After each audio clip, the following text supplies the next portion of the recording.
নমস্কার, টিআর ব্লগে আপনাদের সবাইকে স্বাগত জানাই। আপনারা যেমনভাবে আমার পাশে আছেন এভাবেই পাশে থাকুন।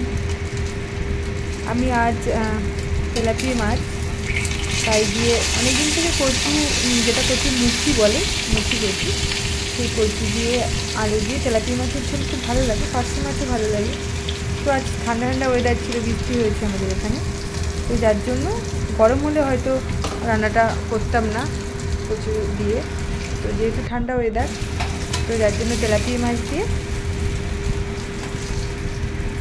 কচুর মুখি দিয়ে ঝোল করে জন্য রেডি করেছি। তো আগের থেকেই মাছগুলো ভেজে নিয়ে রেখেছি, আগের থেকে আলু আর কচুরমুখি কেটে কেটে গুছিয়ে রেখেছিলাম। তো তেলের উপর আমি একটু পাঁচফোড়ন, আমাদের ওই সবাই পাঁচফোড়ন খায়, তো তেলের উপর পাঁচফোড়ন দিলাম। জিরে দিলেই বেটার হয়, তো জিরে যারা খান জিরেই দেবেন, জিরেতেই ভালো লাগে। আমাদের ওতে যেহেতু পাঁচফোড়ন খায় তো পাঁচফোড়ন, তার উপরে পেঁয়াজ দিয়েছি, কপোয়া রসুনও দিয়েছি গোটা গোটা, দিয়ে ভালো করে লাল লাল করে ভাজছি।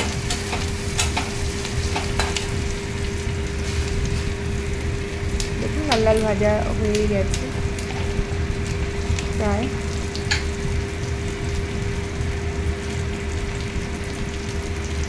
এরপরে হলুদ দিলাম,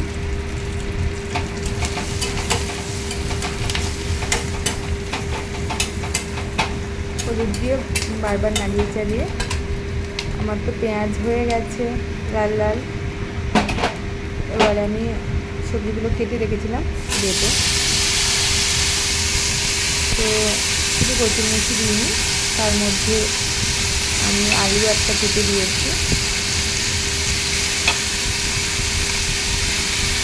দিয়ে আলু কচুরমুখিটা ভালো করে কষাবো।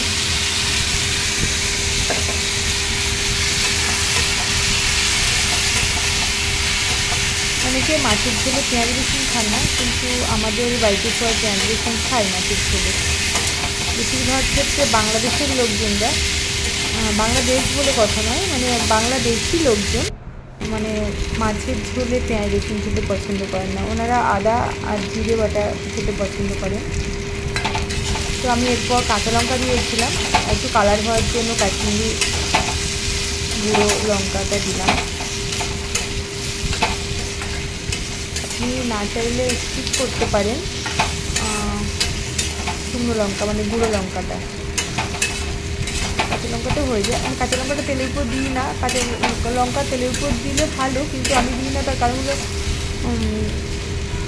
আমি ওখানে দাঁড়িয়ে থাকতে পারি না, হ্যাঁচো হ্যাঁচো করে আমার দিন শেষ হয়ে যাবে ঝালঝুল। পরে দিই, এরপরে আমি জিরে গুঁড়ো দিচ্ছি।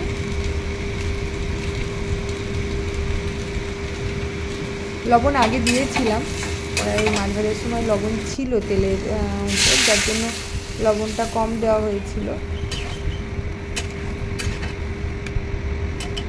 পরে লবণ দিয়েছিলাম আমি একটু দেখে। এরপরে মাছ দিয়ে ঢাকা দিয়ে দিয়েছিলাম।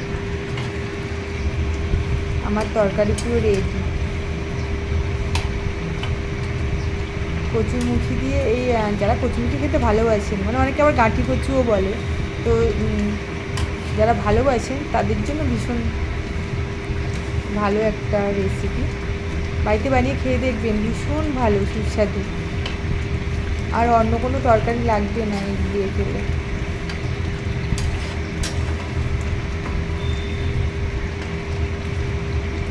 কেমন হয়েছে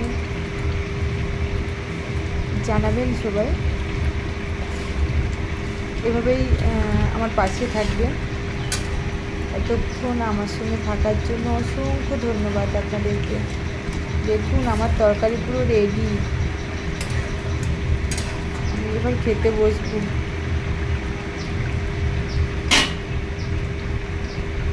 কি সুন্দর দেখাচ্ছে, তাই না? থ্যাংক ইউ সবাইকে।